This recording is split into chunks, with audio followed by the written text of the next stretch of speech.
télégramme pour vous, capitaine Haddock. Ouais. Et comment sait-on déjà que je suis rentré? Merci. Oui.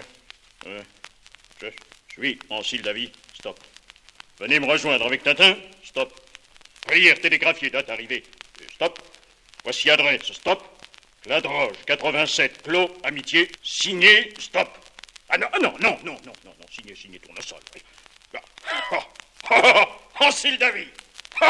En Tournesol est Ancile Davy. Qu'est-ce qu'il est allé faire là-bas? Ah, quelle soif, ce Tournesol, quelle soif! Il faut que j'en parle à Tintin. Dites, Tintin! Capitaine! Je viens de recevoir un télégramme de Tournesol. Regardez. Ah oui. Bizarre, en effet. Il nous demande d'aller le rejoindre. Nous y allons? Nous y allons! Et 2 jours plus tard... Vous avez lu cette brochure sur Ancile Davy? Charmant pays. Ils exportent de l'eau minérale, ces empoisonneurs. Mais, dites-moi, Tintin, vous avez l'air préoccupé. Quelque chose qui ne va pas? On aurait voulu nous éloigner du château où nous allions passer nos vacances. On n'aurait pas agi autrement. C'est vrai, 1000 sabords. Eau minérale, messieurs. Eau minérale. Eau minérale. Malheureuse. Qu'on me donne du whisky, 1000 tonnerres. 2 heures plus tard... Mesdames et messieurs, nous sommes arrivés à Clove. La compagnie espère que vous avez effectué un bon voyage et vous souhaite un bon séjour. Par ici, s'il vous plaît. Curieux, capitaine. Je ne vois pas de tournesol. Passeport, s'il vous plaît. Passeport. Voilà. Ah, voilà, capitaine Haddock. Oui. Et lui, Tintin. Ami de vous, pas pu venir. Lui envoyé auto. Vous venir avec moi. Ah, oui, Tournesol nous a envoyé une voiture. Ça, c'est gentil, ça, c'est bien. Nous vous suivons. Capitaine, je trouve qu'il y a des gens qui ont de drôles de têtes par ici. Oh. Regarde bien ces deux-là. Ils vont rejoindre le mammouth.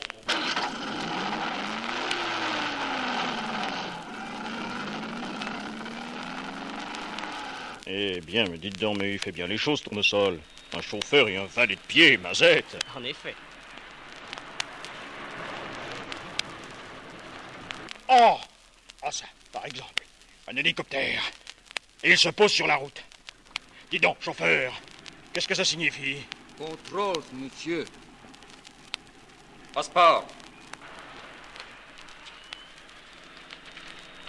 Good. Strajvo. Salut on the coast.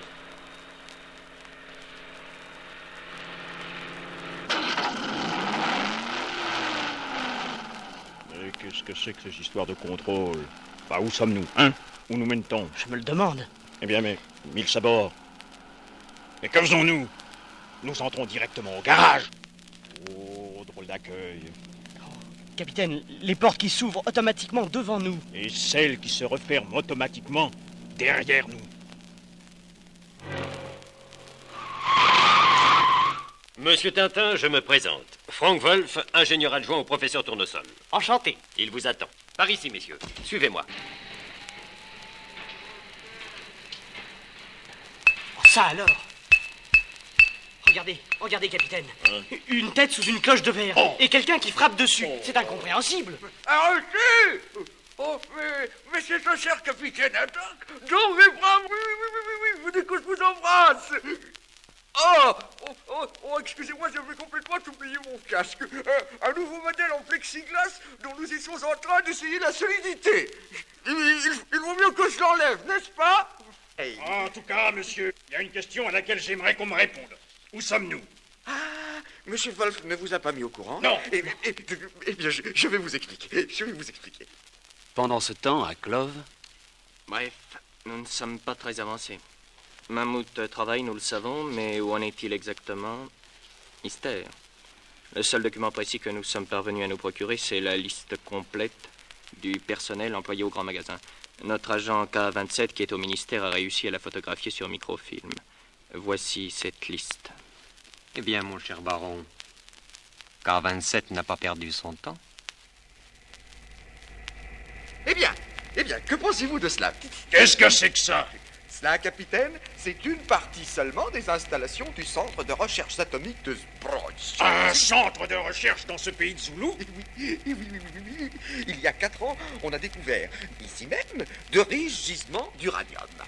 On a fait appel à des savants de différents pays, spécialistes en physique nucléaire, et les travaux ont commencé. Il va de soi que ces recherches sont exclusivement orientées dans un sens humanitaire. D'ailleurs, je m'occupe de la section astronautique et je suis en train de terminer les plans d'une fusée à propulsion atomique à bord de laquelle je compte m'embarquer pour la Lune. Ah, sur la Lune! Sur la Lune! Oh, elle est bien bonne! Ah, sur la Lune! Ah oui, j'entends cela d'ici. Messieurs les passagers pour la Lune, en voiture! Oh, pardon, en fusée! Car vous prendrez bien les passagers, j'espère. Naturellement. Pourquoi donc croyez-vous que je vous ai demandé de venir me rejoindre? Quoi? Qu'est-ce que vous dites? Moi, sur la Lune? Avec vous? Mais 1000 sabords! Mais vous travaillez de l'électron! Mais jamais je ne mettrai un seul pied dans votre satanée fusée du tonnerre de Brest! Jamais! Ah, merci, capitaine. Merci, je savais bien que je pouvais compter sur vous. Mais non! Merci. Bonjour, messieurs. Bonjour, monsieur Baxter. Venez que je vous présente ce cher capitaine Haddock qui vient d'accepter avec enthousiasme, en son nom et au nom de notre cher ami Tintin, de s'embarquer avec nous pour la Lune. Pardon. Enchanté, capitaine. Bonjour. Et toutes mes félicitations. Quoi? Monsieur Baxter est le grand directeur de l'usine. À vous aussi, mon cher Tintin. Toutes mes félicitations. Dans cette périlleuse tentative, vous allez représenter la jeunesse généreuse et ardente. C'est très beau. C'est-à-dire... oui, non, enfin... Oui, il se fait tard, messieurs. Le voyage a dû vous fatiguer. Nous allons vous indiquer vos chambres. Et demain, le professeur vous fera visiter l'usine. Ce sera la toute première fois que des étrangers seront admis à y pénétrer. Bonsoir, messieurs.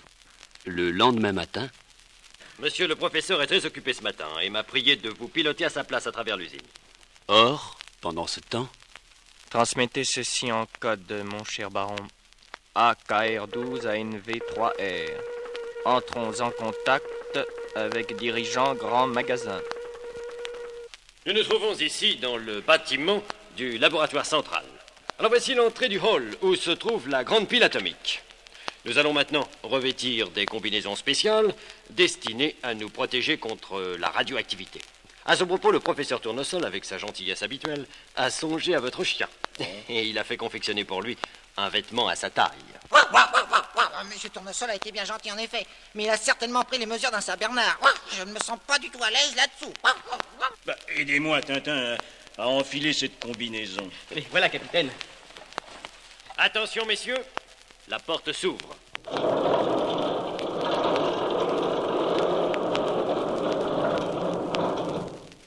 Inouï!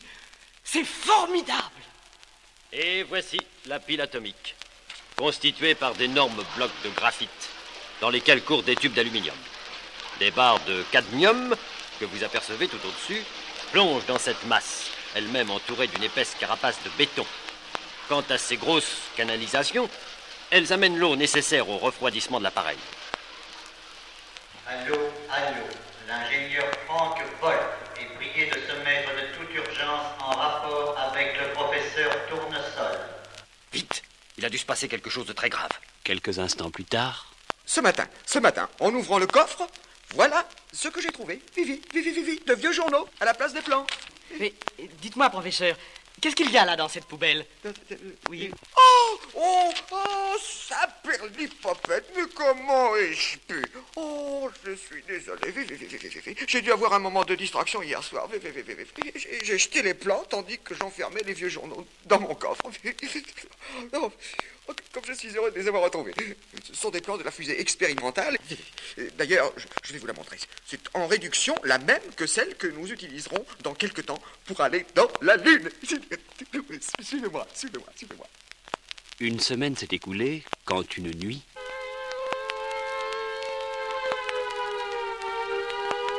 Allô, centrale. Alerte. Un appareil venant du sud survole la zone interdite. Ordre à la chasse et à la DCA. Tenez-vous prêts à intervenir. Allô, ici centrale Spock. Appelle l'avion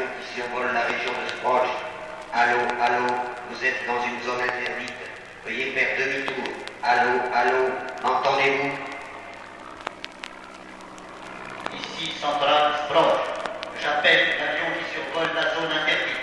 Allô, allô. Faites demi-tour, nous allons tirer.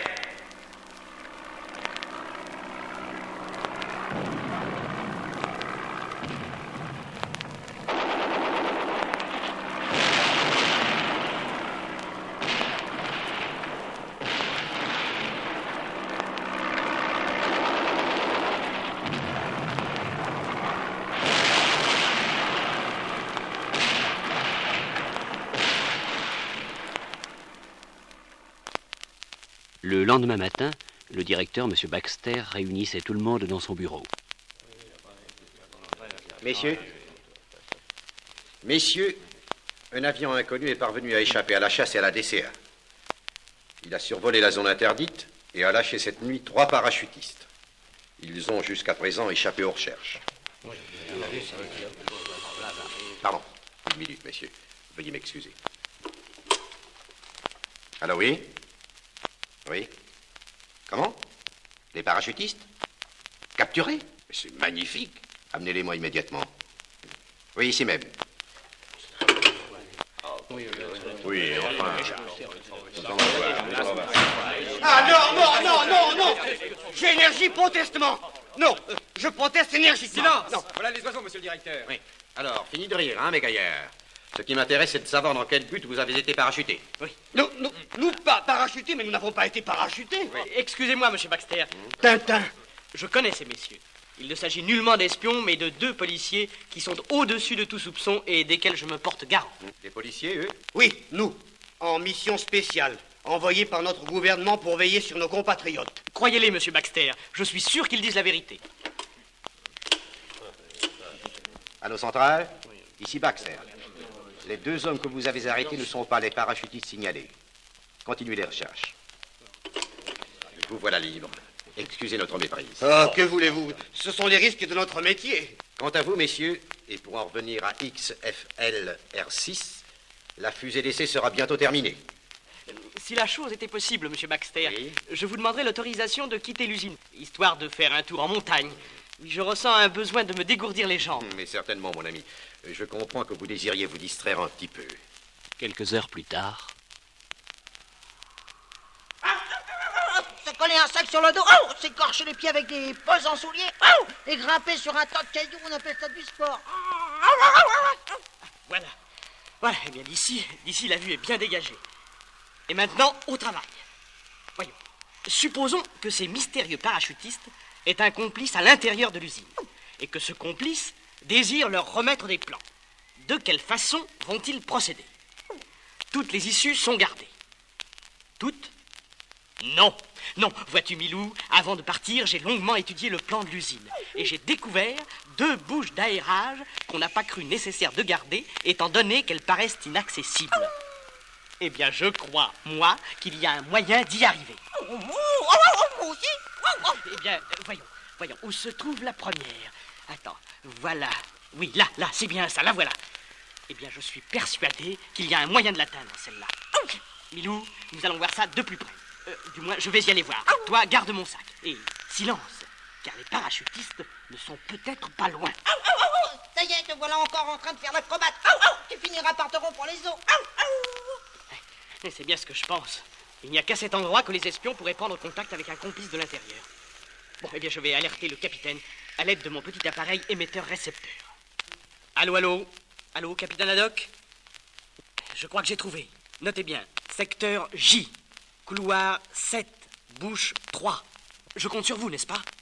Comptez sur moi. Je répète, secteur J, couloir 7, bouche 3. Eh bien, il ne nous reste plus qu'à attendre les événements. D'ici là, Milou, couvrons-nous bien, car la nuit sera froide. Chut, tais-toi. Qu'est-ce que c'est? Il me semble que j'entends un bruit. Eh oui, veux-tu te taire, Milou? C'est un des parachutistes. Mais l'autre, où est-il? Ah, ça y est, je le vois. Oh, il s'approche de la bouche d'aérage. Quelqu'un lui remet des papiers. C'est le moment d'intervenir. On les met! Pendant ce temps... KM2, mission numéro 1 remplie. Ok, leur fusée est à nous. Alors, docteur? Non, rien de grave, heureusement. La balle n'a fait que glisser sur la boîte crânienne. Ah.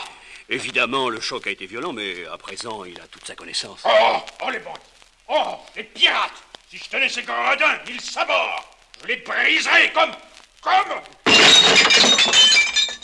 Allons, capitaine, du calme, du calme. Oui, reste à savoir quels sont les documents qui ont disparu. Et une fois son coup fait, le gaillard va chercher à se faire oublier. Oui. Et quant à savoir quels sont les documents qu'il a remis à ses complices, je suis persuadé qu'il n'aura pas commis l'imprudence de voler les originaux, ce qui nous aurait permis de localiser les recherches. Non, à mon avis, il aura tout simplement pris copie. En tout cas, nous continuerons l'enquête. Sur ce, je vous laisse. Soyez vite sur pied. Au revoir, monsieur Baxter. Voilà. Plusieurs semaines ont passé et le jour du lancement de la fusée d'essai arrive.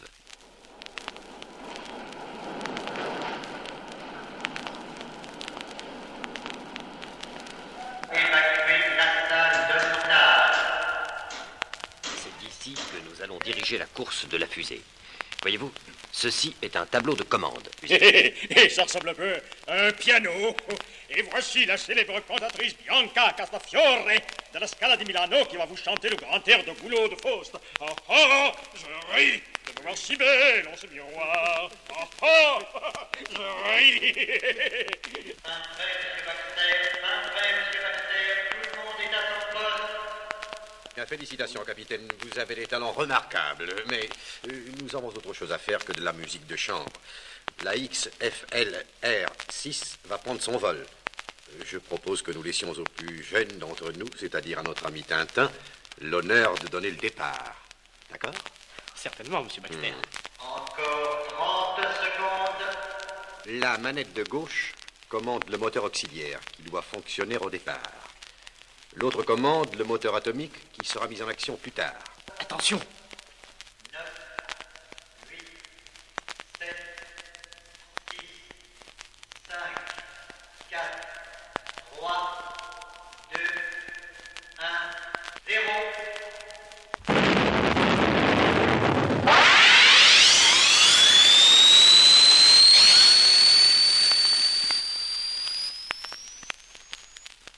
Quatre heures plus tard. Allô, allô, attention. En 3 secondes, coupez le moteur atomique.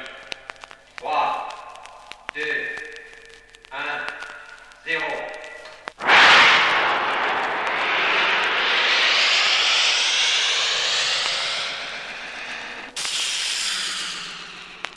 Observatoire à station contrôle. Tout se passe normalement. XFLR6 commence à tourner autour de la Lune. Pendant ce temps, Et voilà leur fusée masquée par la Lune. Dans quelques minutes, nous entrons en action. Observatoire à station contrôle. Attention, attention. Dans quelques instants, la fusée va réapparaître. Tenez-vous prêts à reprendre le radioguidage. Attention, attention. Remettez en marche le moteur atomique.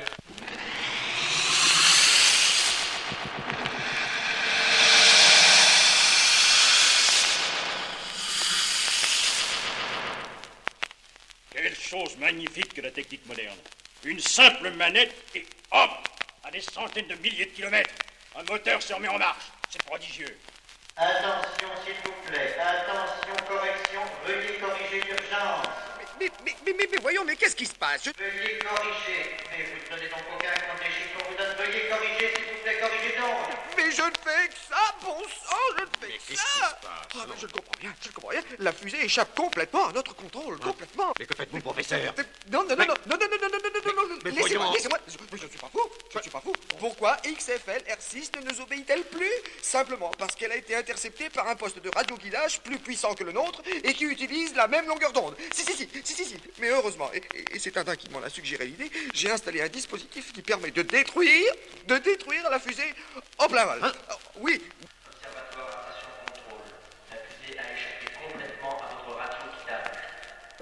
Vous entendez, monsieur Baxter? Vous entendez? Que décidez-vous? C'est bien, c'est bien. Dans ce cas, nous allons la faire sauter. Oui. Vous voyez, je déclenche ce dispositif. Allô, observatoire. Eh bien, elle a sauté? Non, au contraire, elle continue à s'éloigner de plus en plus. Oh, malheur. Alors tout est perdu. Nos secrets, nos découvertes, tout cela va tomber en des mains étrangères. C'est épouvantable. C'est épouvantable. Calmez-vous. Une seconde, c'est réparé. Il y avait 2 fils déconnectés. Allez, vite, professeur, vite. Oh, cette fois, je crois que ça va marcher. Elle va éclater.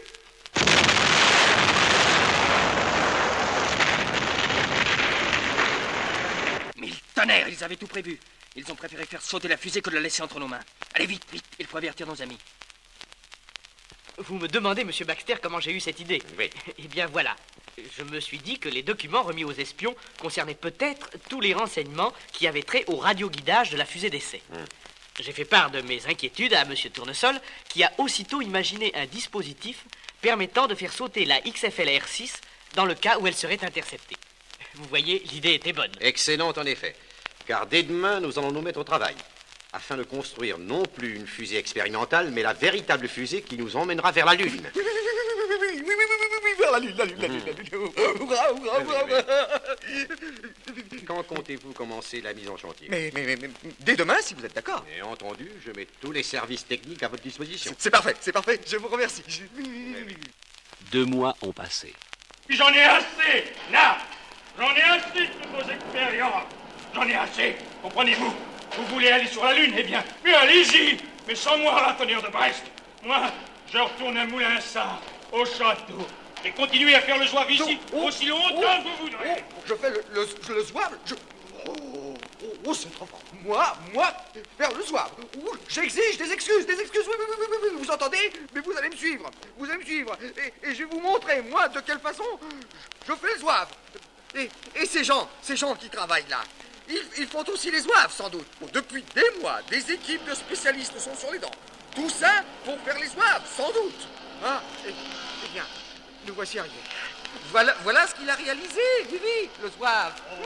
Oh, ça. Alors. Mais c'est une fusée. Oui, monsieur. Vivi, c'est une fusée. Et c'est cela que vous appelez sans doute faire le zouave. Et c'est avec ce bibelot que vous comptez aller sur la Lune? Oui, monsieur. Allez, oust. Mais plus vite, quoi. Plus vite. Entrez dans la fusée. Allez, entrez.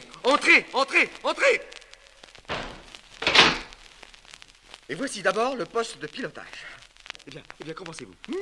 C'est autre chose, ça, hein? C'est autre chose que de faire le zouave. À quoi servent tous ces trucs et tous ces machins? Tous ces trucs et tous ces machins, monsieur, ce sont des instruments de navigation et de contrôle. Sur le grand tableau de bord se trouvent réunies les commandes du moteur atomique, celles du moteur auxiliaire, le radar, la radio, le téléviseur, le générateur d'air automatique, etc. Vite. Prodigieux. Prenez garde, sapristi, prenez garde là derrière vous. Vous pouvez pas faire attention, non. Non. C'est d'ailleurs par cette trappe que l'on communique avec l'étage inférieur. Mon Dieu, pauvre monsieur Tournesol. Vous êtes-vous fait mal, monsieur Tournesol? Je ne comprends pas, que voulez-vous? Où sommes-nous? Où sommes-nous? Mais 1000 millions de sabords. Vous le savez mieux que nous où nous sommes, espèce d'anacolite. Voyons, monsieur Tournesol, souvenez-vous, vous étiez en train de nous faire visiter votre fusée lunaire, professeur. Qu'est-ce que c'est? Oh, je crains que ce ne soit grave. Je crains qu'il ne soit frappé d'amnésie. Il faut le ramener d'urgence à l'usine et prévenir monsieur Baxter. Et quelques instants plus tard... Monsieur Tintin, c'est grave? Tournesol est amnésique? Hélas, je le crains bien. Les médecins l'examinent en ce moment. Alors, messieurs? C'est difficile à dire. Bien sûr, son état peut s'améliorer. Il ne faut jamais désespérer. Un cas intéressant, de toute façon. Mais il faut qu'il guérisse. Lui seul, entendez-vous, connaît le secret du moteur atomique. Sans ça, le voyage dans la Lune est impossible, comprenez-vous? Impossible!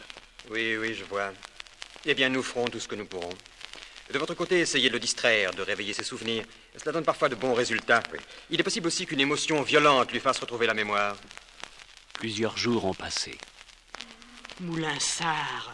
Le château de Moulinsart. Enfin, rappelez-vous, professeur Tournesol. Moulinsart, le brave Nestor. Le capitaine Haddock. Mais tout ça ne sert à rien. Laissez-moi faire. Il faut le distraire. Donnez-moi ce clairon.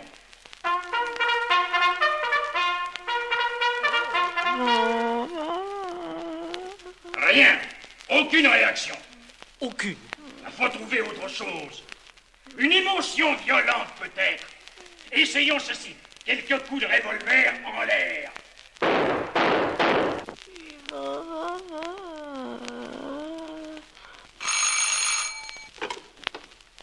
Allô?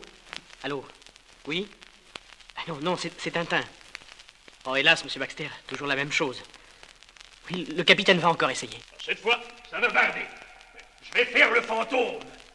Donnez-moi ce drap. Là, sur ma tête. Professeur! Professeur! Regardez.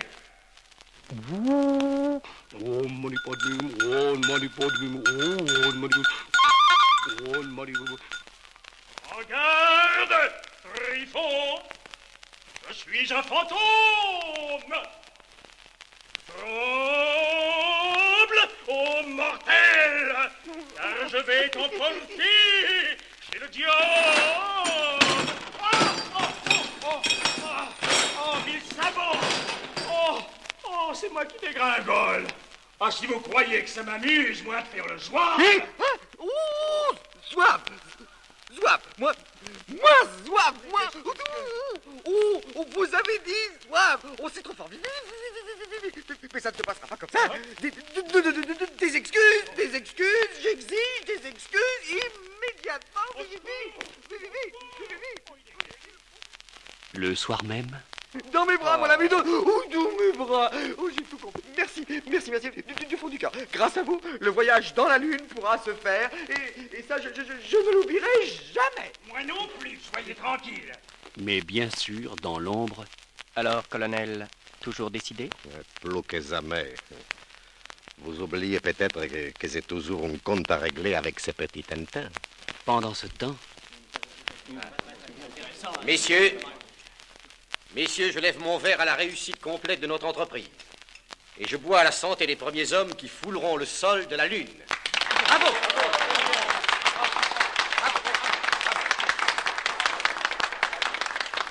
Ave César, ceux qui vont mourir te saluent.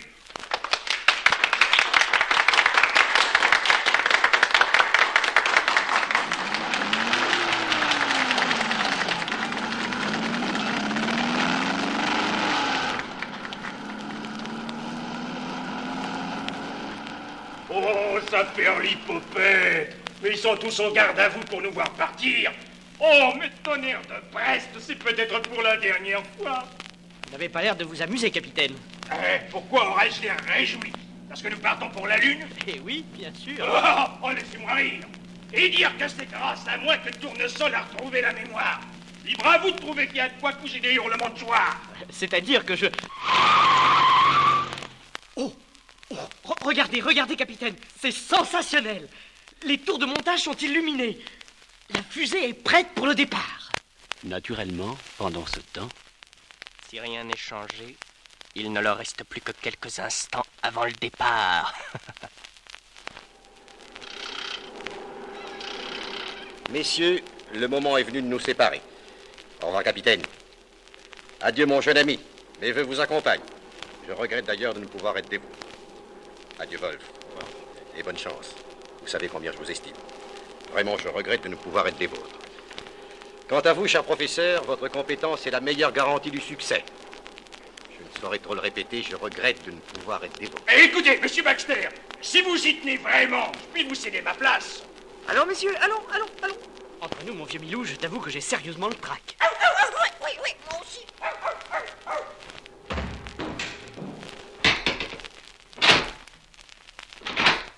Le sort en est jeté. Les voilà enfermés dans ce qui pourrait bien devenir leur tombeau. Et maintenant, messieurs, nous allons nous rendre à nos couchettes, où nous nous étendrons sur le ventre. Je vous rappelle que c'est dans cette position que nous supporterons le mieux l'accélération du départ. Quoique tout ait été calculé pour que cette accélération soit progressive, il est possible, et même probable, que nous perdrons connaissance. À mon avis, il n'y a pas lieu de s'inquiéter outre mesure. Non. Naturellement, on ne sait jamais. Alors, pendant cette première phase de l'ascension, dont je ne puis évaluer la durée, le pilotage de la fusée se fera automatiquement. Ensuite, lorsque nous aurons repris nos sens, nous monterons à l'étage supérieur où nous assurerons nous-mêmes le pilotage de notre engin. À présent, messieurs, tout le monde à son poste. Et c'est des appareils. Voilà. Je m'étends sur ma couchette. Les appareils sont devant moi. J'appelle. Allô, allô, fusée lunaire, ici fusée lunaire. Je demande la Terre, m'entendez-vous? Je demande la Terre. Allô, allô, ici la Terre. Nous vous entendons. Nous faisons reculer les tours de montage. Entendu.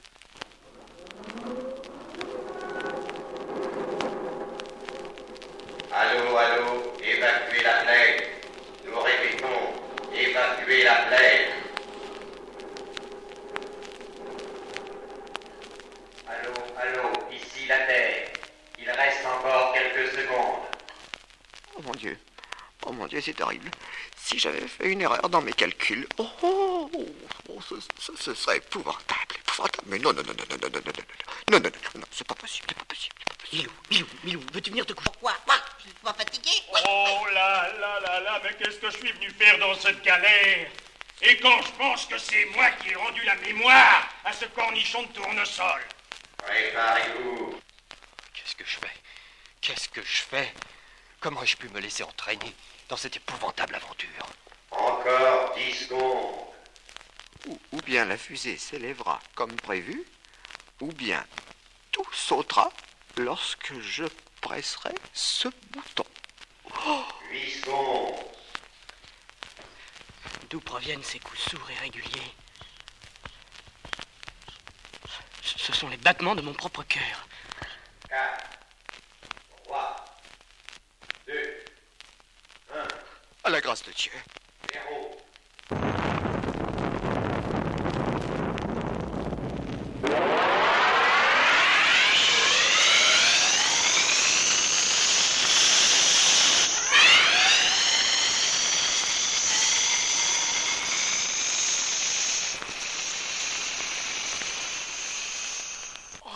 Quelle terrible impression d'écrasement. Allô, allô, ici la Terre, Fusée lunaire, répondez. Allô, allô, ici la Terre. J'appelle la fusée lunaire. Observatoire à station contrôle. La fusée est à présent à 1500 km d'altitude. Êtes-vous déjà parvenu à entrer en contact avec la radio du bord? Station contrôle à observatoire. La fusée lunaire ne répond pas. Ah, monsieur Baxter, vous voilà de retour. Eh bien, voilà plusieurs minutes que nous les appelons sans arrêt. essayez encore. Allô, allô, j'appelle fusée lunaire. Allô, allô, j'appelle fusée lunaire. Allô, allô, j'appelle fusée lunaire. Quelles seront les péripéties de ce fabuleux voyage de la fusée? Quels dangers attendent sur la Lune Tintin et ses compagnons? Reviendront-ils sur la Terre? Vous le saurez en lisant et en écoutant bientôt. On a marché sur la Lune.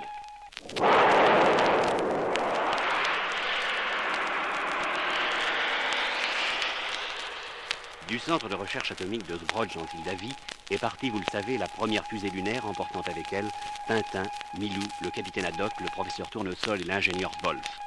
Or, vous savez aussi qu'on attend anxieusement que les membres de cette étonnante expédition reviennent de leur évanouissement consécutif au départ. Allô, allô, ici la Terre, fusée lunaire, répondez. Allô, allô, ici la Terre, fusée lunaire, répondez. Ici fusée lunaire. Allô, allô, allô, c'est Tintin qui vous parle. Je viens de reprendre connaissance. Le capitaine vient de revenir à lui. Le professeur Tournesol et monsieur Wolf aussi. Nous sommes tous sains et saufs. Quelle est notre position? Ici l'observatoire. Vous êtes en ce moment à 4000 km du globe terrestre. À 4000 km de la Terre, vous vous rendez compte, messieurs, de l'aventure extraordinaire que nous sommes en train de vivre? C'est incroyable. C'est à en perdre la tête. Mais qu'est-ce qui se passe? Voici la trappe du sous-sol qui se lève. Mais ce sont les Dupont. Bonjour, messieurs. Que s'est-il passé? Mais d'où sortez-vous? De la calme. Nous avions décidé de surveiller la fusée avant son départ. Quelle heure est-il? Comment quelle heure est-il? il est 2 heures du matin. Oh, bon, et le départ est toujours fixé à 1h34. Oh, voyons, monsieur Dupont, soyez sérieux. Il y a une demi-heure, oui, que la fusée a quitté la Terre. Nous sommes en route vers la Lune. La Lune. Oh, elle est bien bonne. Toujours le mot pour rire, ce cher professeur. Ici, la Terre. Vous êtes en ce moment à 8000 km de la Terre. Vous marchez à la vitesse de 11 km secondes. Ah, c'est une plaisanterie, hein? Ah, vous voulez nous faire peur. Mais non, pas du tout. Mais alors... Ici, fusée lunaire. Information sensationnelle. Les 2 Dupont sont à bord. Ils avaient décidé de passer la nuit dans la fusée, croyant que le départ aurait lieu à 1h34 de l'après-midi. Terminé. Seulement ça pose un grave problème. Nos réserves d'oxygène étaient prévues pour 4 personnes. Et nous voici 6 à bord. Sans compter Milou. Aurons-nous de l'oxygène jusqu'au bout? Est-ce qu'on aura de l'oxygène jusqu'au bout? Oh, ne cessez de pleurnicher comme ça dégage de l'acide carbonique, tonnerre de Brest. Alors, messieurs, ne vous disputez pas, je vous en prie, ne vous disputez pas, restez tranquille. Vite, soyez calme. Moi, je reprends le pilotage de notre fusée. Moi, pendant ce temps-là, je vais boire un petit coup. Boire un petit coup, c'est agréable. Je me sens léger. Tout léger. Je m'amuse avec les manettes, là. Les jolies petites manettes. J'appuie sur ce petit bouton et hop.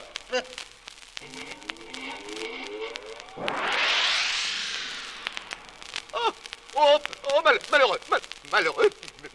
Mais voyez ce que vous avez fait, malheureux. Vous avez coupé le moteur atomique. Vous avez supprimé la pesanteur.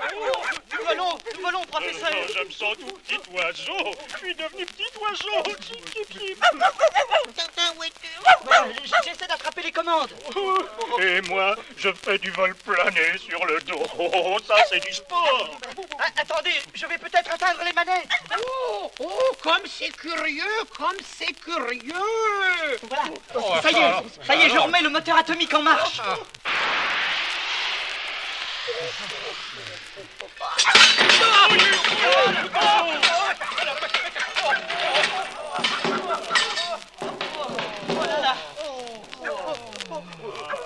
Vous ne vous êtes pas fait mal, messieurs? Oh, ma belle bouteille cassée. Allons, messieurs, allons. Pour plus de sûreté, je vais vous faire chausser des souliers magnétiques. Oui, nous resterons grâce à eux collés au plancher métallique. Moi, j'en ai assez, je m'en vais. Oui, c'est ça, allez-vous-en. À tout à l'heure. Oh, Tintin. Regardez, Tintin. Où ça? Regardez par-dessus. Un astéroïde. Vite, ça doit être Adonis. Vite. Un fragment d'une ancienne planète. Mais qu'est-ce qu'il y a encore? Qu'est-ce qui se passe? Du calme, messieurs, du calme. C'est un incident que j'espère sans importance. Non. 1 minute, professeur. Je vous en prie, regardez. Je viens de trouver ce billet sur la table. C'est le capitaine qui l'a écrit. J'en ai plein le dos de votre maudite fusée. Je rentre. Oh, Saint-Père-Lipopette. C'est donc de sa faute si nous sommes en état d'alerte. Mais il est devenu fou. Fou, non, mais je crois plutôt un peu ivre. En tout cas, ces sonneries indiquent qu'une porte extérieure vient de s'ouvrir pour une cause inconnue. Vivi, les moteurs sont coupés. La fusée est donc immobilisée dans l'espace, pour l'instant. Oui. Mais alors, où peut bien se trouver le capitaine? Où il est? Mais regardez par le hublot, Tintin. Il est en train de flotter dans l'espace, Vivi, à une dizaine de mètres de la fusée. Revêtons le scaphandre et allons le chercher. Oui, allez vous-même. Moi, je reste à bord. Je reste à bord pour faire sortir les échelons escamotables. Ça vous rendra service. Ok, professeur. J'enfile ma combinaison. Là. Voilà. L'autre manche. Ah, pourvu qu'il veuille bien revenir. Là, voilà.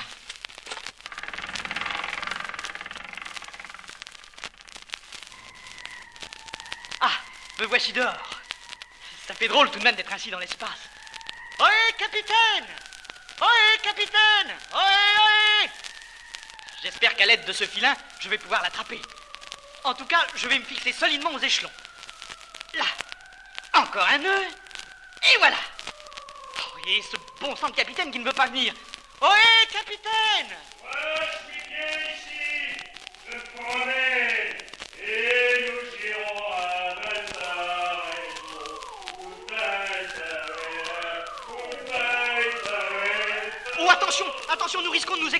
astéroïde qui fonce droit sur nous. Mais approchez-vous, capitaine! Vite, vite, approchez-vous! Attention, attention, je vais le prendre au lasso. Allez, ça y est, allez, je l'ai. Allez, voulez-vous entrer? Allez dans la fusée, vite, vite, voulez-vous entrer?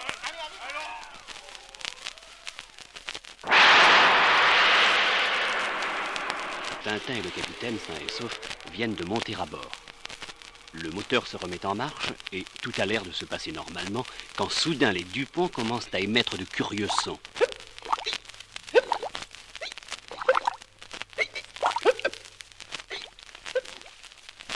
À vrai dire, les Dupont ont une curieuse maladie qu'ils ont contractée au pays de l'or noir.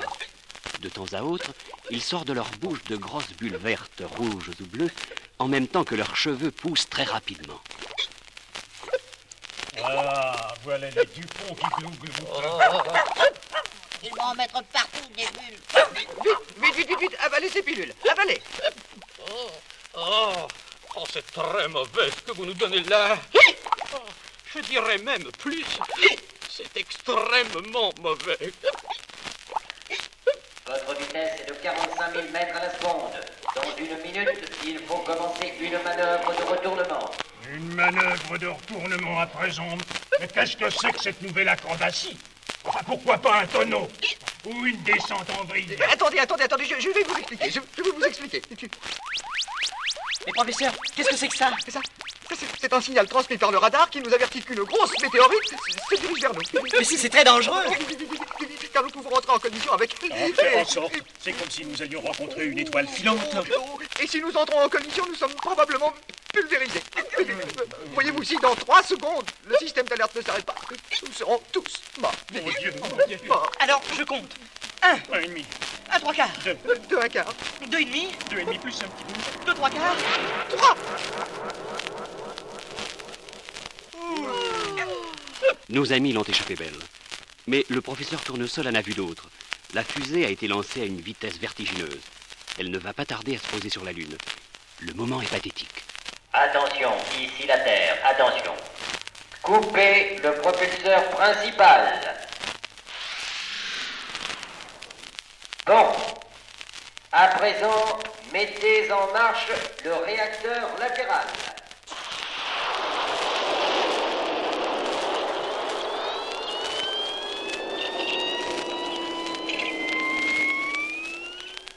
Parfait. Et maintenant, relancez le propulseur principal.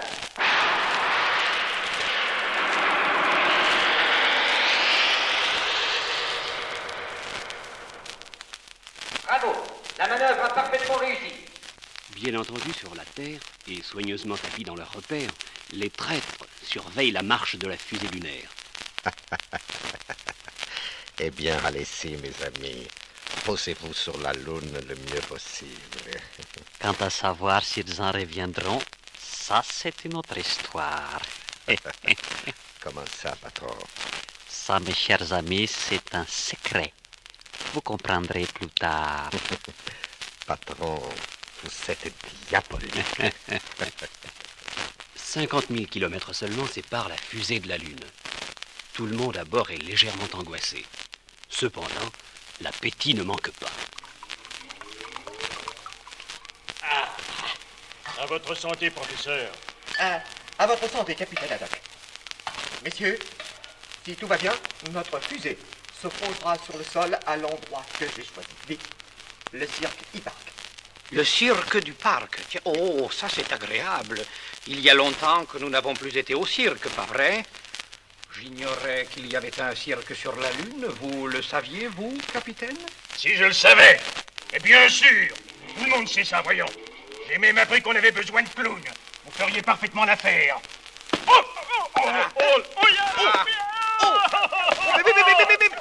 Mais au nom du ciel, qu'y a-t-il, messieurs, qu'y a-t-il? Mais enfin, messieurs, au nom du ciel, qu'y a-t-il, messieurs? Il y a que cet individu nous a insultés et que nous exigeons des excuses. Moi, je vous ai insulté. Oui, vous, monsieur. Avez-vous déclaré que le cirque du parc avait besoin de 2 clowns et que nous ferions parfaitement l'affaire? N'est-ce pas nous insulter, ça? Très juste. Cet individu nous a excusés, nous exigeons des insultes. Mais non, c'est le contraire. Messieurs, je vous en prie, du calme, n'est-ce pas? Les premiers hommes qui vont débarquer sur la Lune vont-ils commencer par y apporter la discorde? Ah ben, allez, messieurs Dupont, allez prendre vos matelas à la réserve, étendez-les par terre et couchez-vous, vite. Oh, vous êtes bien gentil, professeur, mais nous n'avons pas sommeil. Sommeil ou pas, je vous dis de vous coucher, c'est affaire d'hypocrite. Et pas de grosse prétence, c'est un ordre. Ah, c'est bon.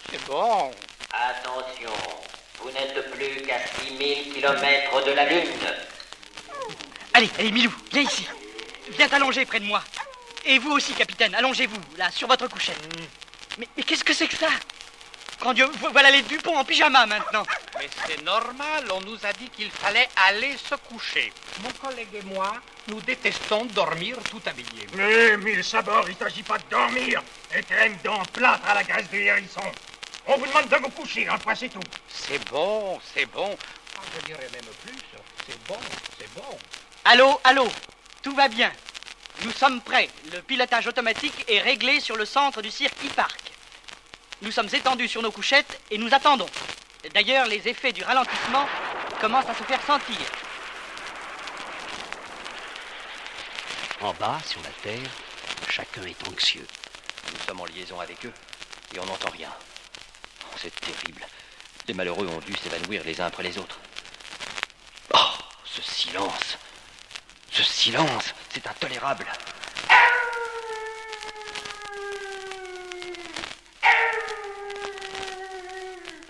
C'était le chien qui hurlait à la mort. Il a dû perdre connaissance lui aussi. Allô, fusée lunaire. Allô, répondez s'il vous plaît, répondez. Soudain, un appel arrive de la fusée lunaire. Oui, c'est bien le professeur Tournesol qui parle depuis la Lune. Ici, fusée lunaire. Ici, Tournesol, qui vous parle depuis la Lune. Histoire. Nous sommes tous dans les ondes. Il n'y a pas de moyen de vous parler du tout. C'est un arrêt à la radio provoqué sans doute par les trépidations qui ont secoué la Suisse. Avez-vous bien compris mon message? Oui, compris. Mais ces trépidations n'ont pas cessé du reste. On entend jusqu'ici des espèces de ronflements bizarres. Ce n'est rien, ne vous inquiétez pas. Ce que vous entendez, ce sont les deux policiers qui ronflent. Ils ne sont pas encore réveillés. Nous allons sortir de la fusée.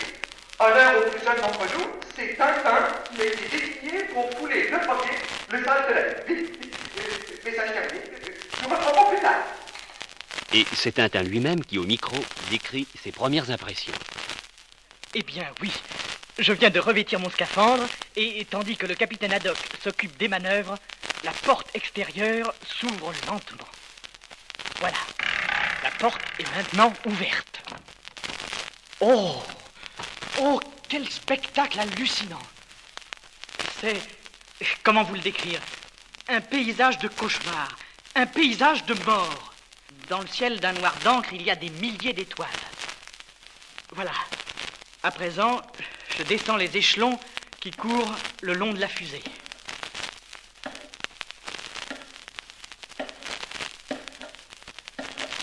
Plus que quelques échelons.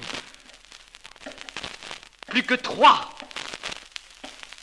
Plus que 2. Plus qu'un seul. Et ça y est, je viens de toucher le sol de la Lune. Pour la première fois dans toute l'histoire de l'humanité, on a marché sur la Lune. Et les heures passent. Nos amis s'installent sur la Lune.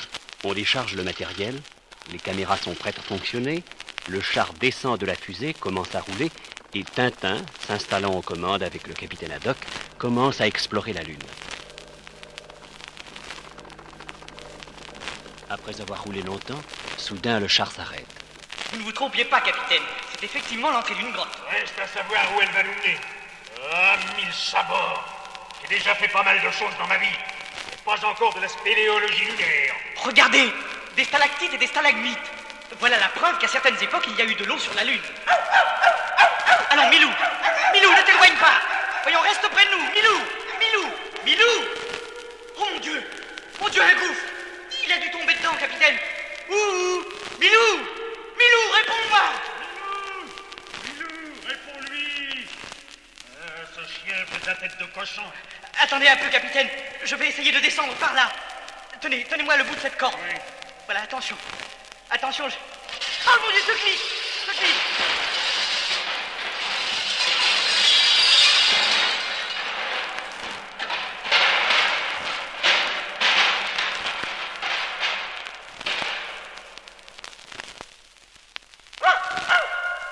Mais qu'est-ce qui me tombe du ciel?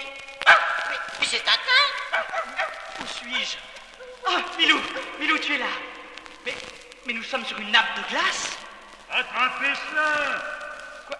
Ah, il nous lance une pierre avec un filin. Attrapez ça, vous dis! Voilà, je l'attrape. Milou et Tintin réussissent à remonter à la surface. Le char regagne la fusée. Chacun s'embrasse. Tintin et Milou, une fois encore, l'ont échappé belle. Tournesol rentre alors en contact avec la Terre. Allô, la Terre? Ici, la fusée lunaire. Tournesol qui vous parle. Vivi, nous allons partir durant 48 heures exploiter méthodiquement les grottes découvertes par Tintin et où doivent se trouver de riches gisements d'uranium et de radium. Nous laissons Tintin et l'ingénieur Wolf à bord de la fusée. À bientôt.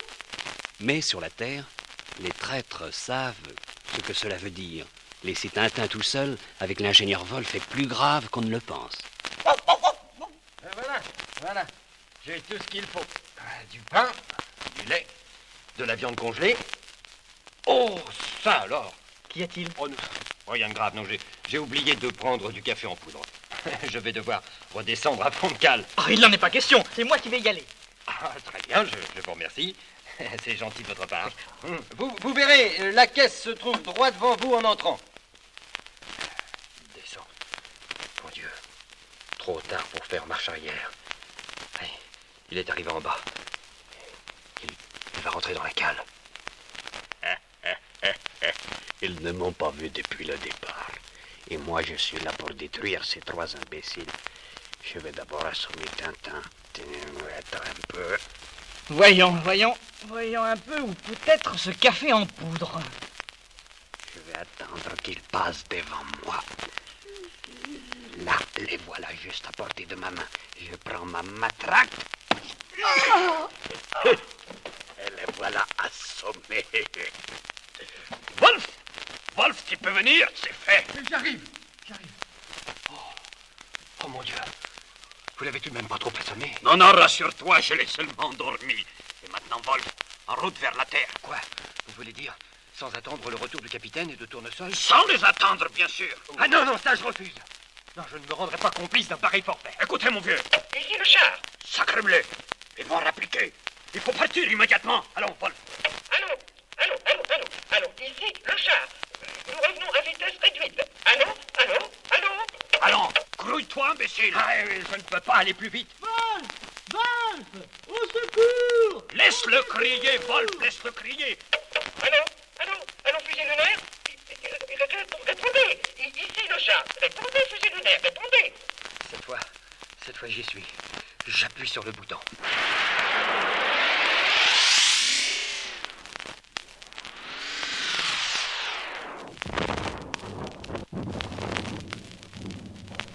Malédiction, nous sommes retombés sur le sol. Que se passe-t-il, Wolf? Si c'est toi qui as saboté le dispositif de départ, je te jure que tu vas le payer cher. Assassin! Donnez-moi ce revolver. Allez, dos au mur tous les deux. Allez, Wolf, dos au mur. Vous aussi, colonel Boris. Comme on se retrouve, n'est-ce pas? Vous n'avez pas beaucoup changé depuis le temps où vous conspiriez contre votre maître, le roi de Sildavie. Tintin, où êtes-vous? Ici, capitaine, venez vite. 1000 millions de sabords, mais d'où est tombé cet Olibréus? De la Lune? Ah non, de la cale, où il s'était dissimulé grâce à la complicité de notre ami Wolf. Ah, mais vous voilà, monsieur Tournesol, approchez. Ce gentleman tient absolument à faire votre connaissance. Mais qui êtes-vous, monsieur? Et que faites-vous ici? J'aime autant vous dire tout de suite qu'en ce qui me concerne, vous perdez votre temps. Je ne répondrai à aucune question. Interrogez plutôt Wolf. Ce cloporte se fera un plaisir d'éclairer votre lanterne. Oh, nom du ciel, monsieur Wolf, que signifie tout cela? Allons, Wolf, parlez, expliquez-vous. Ah, c'est vrai, je suis un misérable. Véritablement un misérable. Rien ne serait arrivé si je n'avais eu la passion du jeu. Je me suis endetté, et un jour, un homme m'a abordé en me disant qu'il connaissait ma situation et qu'il était prêt à payer mes dettes en échange de quelques renseignements anodins. Un espion, voilà ce qu'il était devenu. Il avait fini par arriver en Sildavie, où il avait appris qu'on construisait une usine atomique. C'est dans cette usine atomique qu'on m'a engagé. Un jour, hélas, j'ai reçu un message. Ma trace était retrouvée. On m'ordonnait de fournir tous les renseignements concernant la fusée d'essai que l'on était occupé à mettre au point. Faute de quoi, mon passé serait révélé. Et c'est ainsi que j'ai dû me soumettre. Espèce de fauston! Espèce de bachibouche! Alors calmez-vous, capitaine, calmez-vous. Allez, Oust, ne perdons pas de temps. Tous dans la cave. À première vue, j'estime qu'il nous faudra au moins 4 jours pour effectuer les réparations nécessaires. Les minutes passent, les heures passent, les jours passent. Après un travail harassant, le professeur, Tintin et le capitaine ont réussi à effectuer les préparatifs de départ. Je vous conseille de vous coucher, messieurs. Vite, afin d'économiser l'oxygène. Quelques minutes plus tard, le professeur Tournesol donnait le départ à la fusée, et sur l'astre ténébreux d'où toute vie s'était à nouveau retirée, des traces de pas témoignaient que pour la première fois, on avait marché sur la Lune.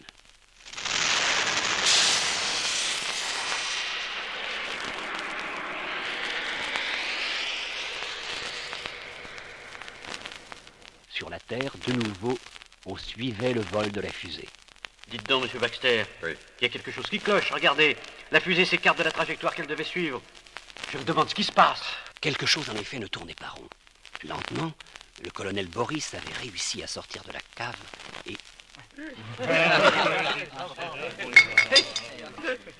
Buvons à notre retour sur la Terre. Assez causé, messieurs! Qu'est-ce qui se passe? Tous, les mains en l'air! Nous n'avons pas de temps à perdre. Il y a trop de monde ici. Et pas assez d'oxygène. Vous m'avez épargné. Moi, je ne vous épargnerai pas. Mais, colonel Boris, vous m'aviez pourtant juré que vous leur laisseriez la vie sauve. Et tu as été assez naïf pour me croire. Alors, laisse-moi les liquider. Ah non! Non, vous ne ferez jamais ça! Aidez-moi!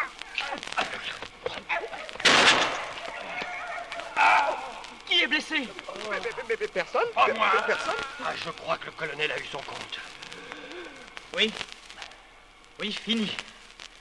Plus rien à faire. Je ne sais pas, mais je ne me sens pas très bien. C'est l'oxygène qui commence à nous manquer.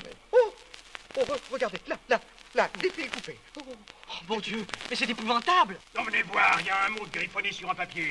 Attendez. Lorsque vous trouverez ces lignes, j'aurai quitté la fusée. Moi parti, j'espère que vous aurez assez d'oxygène pour arriver vivant sur la Terre. Pardonnez-moi le mal que je vous ai fait.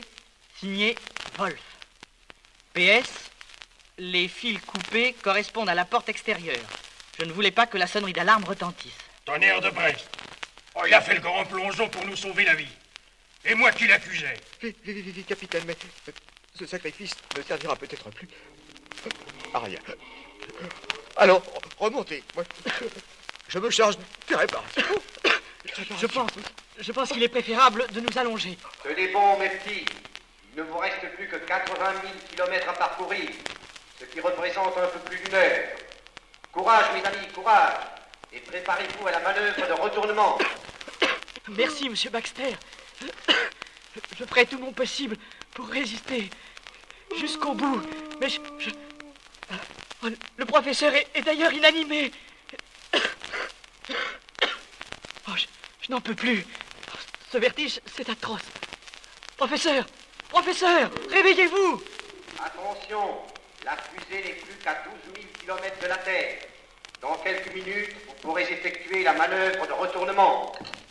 Pendant ce temps, au terrain d'atterrissage, on attendait incessamment la fusée dans le ciel. Dans un suprême effort, Tintin avait réussi à déclencher la manette correspondant au pilotage automatique. Des voitures de pompiers, des ambulances étaient prêtes à se précipiter à l'endroit où la fusée allait se poser. Tout le monde était en place. Monsieur Baxter s'était fait conduire lui-même au terrain d'atterrissage. Alors dépêchez-vous, chauffeur. Il faut que nous soyons à l'abri avant l'arrivée de la fusée. Mais attention, c'est elle! La v'là! Mais je vous le dis, la v'là!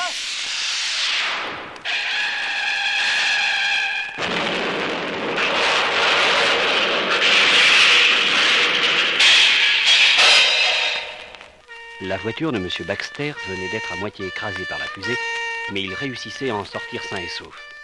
Immédiatement, tout le monde se portait sur les lieux. Vite, voyons, vite, vite, mettez en marche les scies électriques pour pratiquer une ouverture dans la fusée. Allons, vite.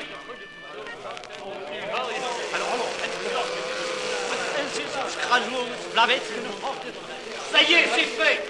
Ça fait.